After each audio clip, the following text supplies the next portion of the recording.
So into the charts we go. First thing that you have to note about the chart is that yesterday we had a close below the bull flag consolidation. Now it hasn't confirmed, but bottom line is every little thing that you get in the charts has some effect on probabilities. So again, if you confirm below this line, that's obviously one more step in the bearish direction. A close below, though, does swing probabilities slightly more negative based on the fact that, again, it's the lowest close on Bitcoin since this bull move to the upside.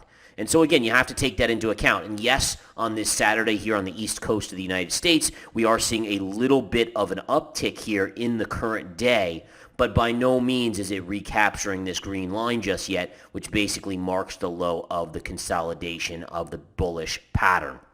All right, so again, I think what's kind of striking to me is how, you have the FTX stuff going on, but now you're seeing more and more kind of vitriol towards Binance with actually some big players. I mean, we had Kevin O'Leary claiming that it was Binance who pushed FTX into bankruptcy. I would dare say that's not fair to say, because if FTX wasn't doing shady things, then they couldn't have ever been pushed into, bankruptcy, right? And I think that's the old adage of saying, does someone who steals, are they being forced to steal, or are they choosing to steal, right? And it's there's some conscious decision to do shady things, and then you can't blame someone else when the curtains get pulled back. But bottom line is you're seeing claims against Binance in that respect. You're seeing other big players kind of going after Binance and kind of attacking it. We saw that the auditing firm that does Binance and some of the other cryptos, they basically just said, hey, listen,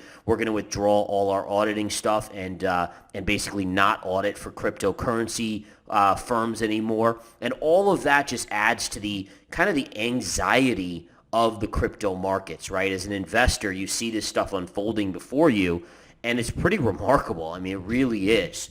And so I think at this stage, what we have to do is we just have to kind of sit back. We understand that this is kind of the final period of the bear market. And I want to be clear on that. If you look at bear markets, the same thing, this kind of vitriol, this kind of, crazy allegations, these bankruptcies, it's all that final period of the bear market, just like in 2008 going into 2009, when the financial crisis was hitting, we saw this going on with the banks, and there were crazy allegations. There was bankruptcies like Lehman Brothers. It's all of that kind of final flush out. And basically what's in a weird way positive is that whoever is left standing when all this kind of gets blown through, those are going to be the strongest players out there. And again, just to be clear, the macro pattern still is bearish. I've said that for months now, that at some point we're headed down to 12 to 13,000 and then eventually probably 9,000. But again, doesn't preclude it from having shorter term bounces. The one thing I will say about crypto, which is kind of unlike most bear markets, is that usually in bear markets you have significant rip your face off rallies. I would dare say that from this all-time high on Bitcoin, you never really had a rip your face off rally. Right? I mean, it's not like here was kind of your best case, and even this was not really a rip your face off rally. Now, if you go to the S&P 500, you could see some of these rallies were incredible. Like this one right here, look at the vertical nature, just constant up, and see how that was so vertical. And then if you look at the Bitcoin chart again, you really never had that vertical rip. I mean, this was probably the most vertical, and this is probably at best a 45-degree angle. Yet if we look at the spiders, the S&P chart, this was definitely way sharper than a 45-degree angle to the upside.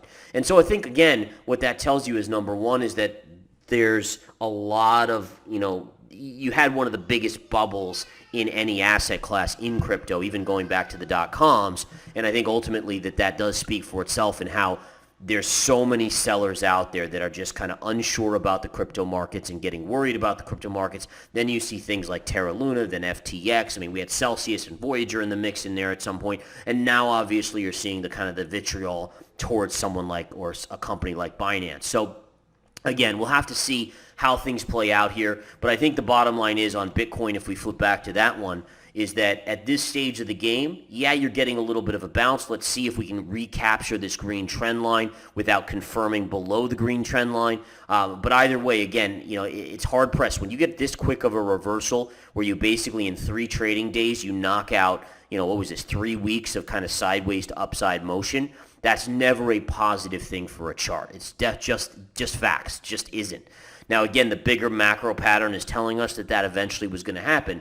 But again, it really happened very quickly. It did tag my first target, just didn't quite tag my second target. And again, part of that can be the negativity in the sector as well, that there's just so much negativity it has a hard time tagging precise technical targets as well.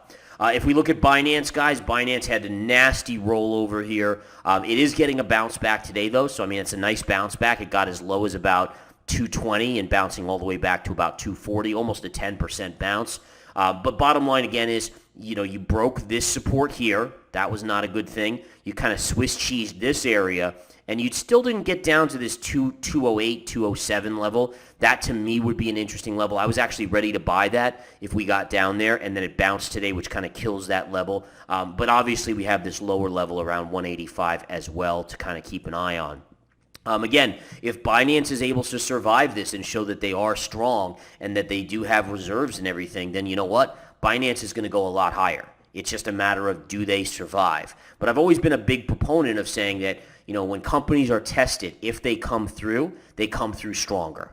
Right? And it's always one of those things where when they survive, it's like, if someone's sick and their immune system fights off whatever it is, you actually get stronger. Your immune system gets stronger by going through that. But again, we have to see how this all unfolds. As of now, I would think that they would, but again, I've never seen their books. I don't know what Binance's books look like. I just know that the size and CZ has obviously said that they have ample reserves and they're fine and all this. But again, there's definitely participants out there. And again, I don't know if there's ulterior motives there. I don't know if there's shorts out there that are spreading rumors, but there certainly are plenty of rumors out there. All right. So that's what we have there. Let's quickly go to the Ethereum chart. Ethereum, same thing, nasty rollover yesterday. Interestingly enough, we did tag a little bit of short-term support here. Look at this little pivot low, and then look at the low right there, right? So again, that you kind of went through this first level of support. In fact, we can take that one away at this point here. And we went right into this second one. We're getting a tiny little bounce. There's no way I'm buying Ethereum here. Even here, I would be a little reluctant. But having said that, yes, I would be interested in basically the $1,000 level if we went straight there early next week. And then for sure, down at this, sub $900 level, that's a big area of support. All right. In terms of upside, at this stage, you could clear off all these other levels. The only thing that matters is this high pivot here. And then once you get through there, if you get through there, this trend line right here. All right. Cardano continues to weaken here, although it is pausing today, but that was a nasty little sell-off. I am watching this trend line on Cardano for a potential add. I know we talked about the 20-cent level, but I do think you could get a bounce just ahead of that, right around 25 cents. So look for support on 25 cents. Notice how every time you're hitting this line, you're getting a bounce. You're getting a little bit here, then a big bounce there, then a little bit of a bounce here, then a longer kind of sideways consolidation. But every time we're going back down to this line. So on a technical basis, I take note of that as a technical trader. In addition, I think you have to look at this trend line and notice how it's basically parallel. And what that does tell me is that at this 25-cent level here, you actually could get a significant bounce. Short-term resistance will be right here, though, at 30 cents. But if you can get through that, you could always retest the high end of that, which would be around 35, 36 cents. So just something to watch, but I am looking to potentially add to a little my Cardano at that precise level. All right, let's take a look at Matic, which Matic obviously rolled over, but look at where Matic went, folks. Yesterday, it came right down into that support level. Connect these lows, gives you the exact low, and you are seeing a little bit of a bounce on Matic. Now, again, can it hold this level? Right? I mean, that's a big, big issue here. One of the things I don't like, and listen, it's at support, so you got to respect the support. But one of the things I think is kind of a little worrisome is you had this nice bullish consolidation pattern, and it failed. All right? It is no longer considered a bullish consolidation pattern. When you have this sharp of a drop, my 90 to 45 degree angle that I say bullish consolidation has to be within certainly is not there anymore, right? So again, if we draw a trend line here, this is your 90 degree, and then this would be approximately 45, right? So you were kind of hovering all in that, and then boom, that kind of got taken out. So yes, it's bouncing, but again, now you have no such bullish consolidation, and it's just holding on by the skin of its teeth, if you will, or by just a hair to this technical level. If that breaks, you will have a little bit of support just below at 76 cents, but then really you're heading down here in the near term to 69 to 70 cents. All right. In terms of where I would add to Matic, I wouldn't be adding at 69 to 70 cents. Instead, this would be my first big level here at around 61 to 62 cents. All right, that's the big level right there. And then obviously double bottom down here. Okay, the positive thing on Matic is that this low, you're still literally up almost, not quite 200%, but even at current levels, you're still way off of the lows. Now, the positive of that, and obviously looking at the chart, the near term is negative, right? But the positive of that is that that's showing quite a bit of relative positivity in an otherwise very, very negative bear market, right? So again, you're hard pressed to find a crypto that since June is up, 150%, we'll call it. All right, and that is a positive. There's no doubt about it. That shows relative strength, especially when you're comparing it to Bitcoin or Ethereum or any of these other big ones, especially Cardano and some of these other ones. All right, let's look at Near. Near broke down and Near closed below its bottoming tail low. Again, I want to just be clear with you guys. As soon as you close below the bottoming tail low, the bottoming tail is negated. So you no longer have that as a bottom signal. Now it's been taken out and you closed below it. It's off the table, right? So what does that mean? Well, how low could Near go? And that's the bigger question. Again, looking at the chart, it looks like this 35-cent range. There's a lot of support around 30 to 35 cents, $1.30, $1.35. So to me, that's kind of where I'm eyeing it right now to add to that position. It's actually not that much lower, but right around, I would say even $1.28, somewhere in that vicinity, $1.27. That's going to be a lot of good support if it gets there. All right, so we'll watch that very, very closely. All right, a couple others. Polkadot, remember I said the level is going to be $4, approximately $4. It got down to a low yesterday of around $4.50. You are getting a little bit of a snapback, but same thing. Short-term trend line, it just got wiped out, folks, with that negativity over Binance. It just got flushed right through. Looking at Solana, still you could argue Solana still has an inside bar bullish pattern. It got hammered just like all crypto did yesterday. It did close below these recent lows here to here, but if you look at a 45-degree angle here, this is easily within that 45 degrees, right? So here's your 90-degree. Here's your 45 angle approximately, right? I'm just eyeballing it, but that's approximate. And you're still within that. And the only thing you wouldn't want to see on this is you don't want to see this low get taken out at about $11. So still at $12.40, you could still argue at least that has some positivity to it in the near term.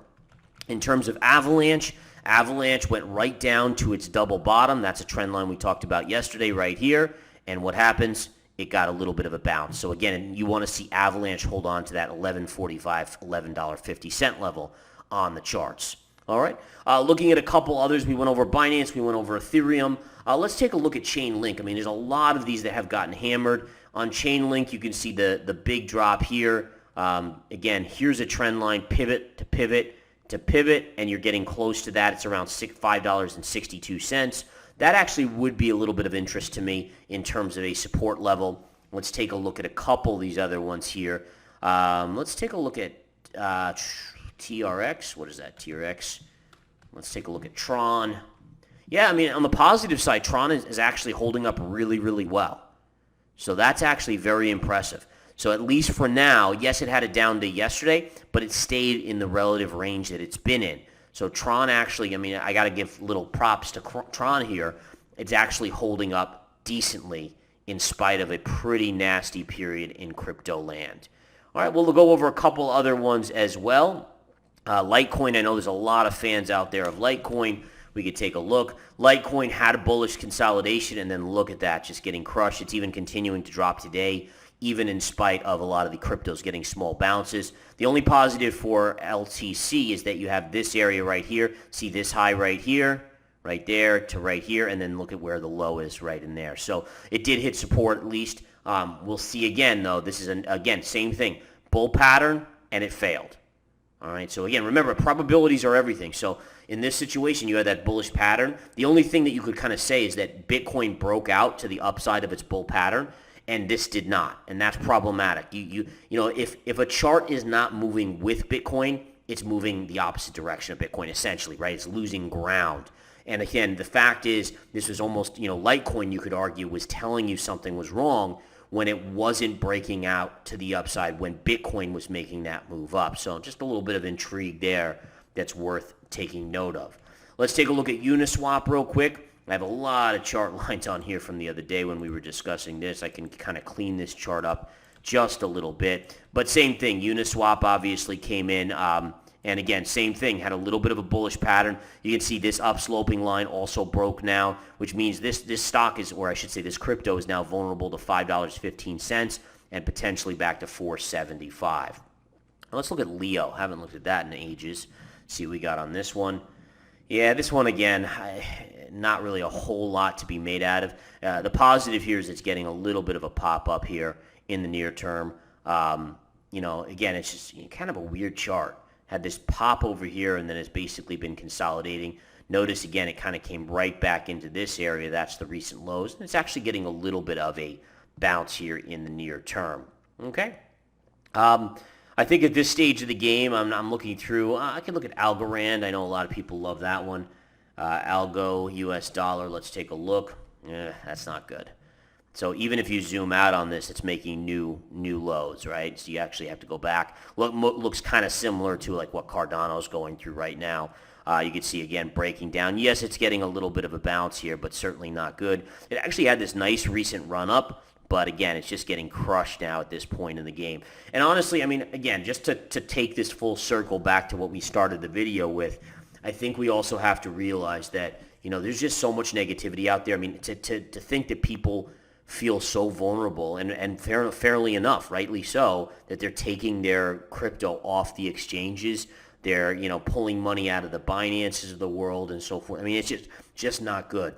The one thing I will say is that the one that's kind of the one exchange that's been, well, there's a couple exchanges. I think Kraken has been somewhat, safe from being, harassed in a way. And I also think Coinbase, right? Coinbase, maybe because it's publicly traded, has a little bit more confidence. Maybe those are the ones that actually, actually benefit. And it's kind of an interesting situation. Is you can't help but wonder if, being a publicly traded company, does Coinbase actually start to gain accounts in this environment, even in a bear market, because people are running away from the Binances, from the FTXs, from these other ones that have been doing shadier things. I don't know. Again, I'm just, I'm almost thinking out loud, and it may be way off kilter here, but just kind of an interesting thought process there. We'll probably hear in their next quarterly update on Coinbase. Quant, let's take a look at that one. Again, we have been following that one. Yeah, Quant, let me see here. Let's do this. Yeah, it's trying to break down here. Quant, to be honest, shoulder, head, and shoulder. So again, for me, it's a no touch here, especially with that break line. Where would Quant be interesting? I mean, for me, around $75 would be kind of interesting down here. Could bounce right around 88 or so, but I think for me, I'd just wait and see if it flushes a little bit lower.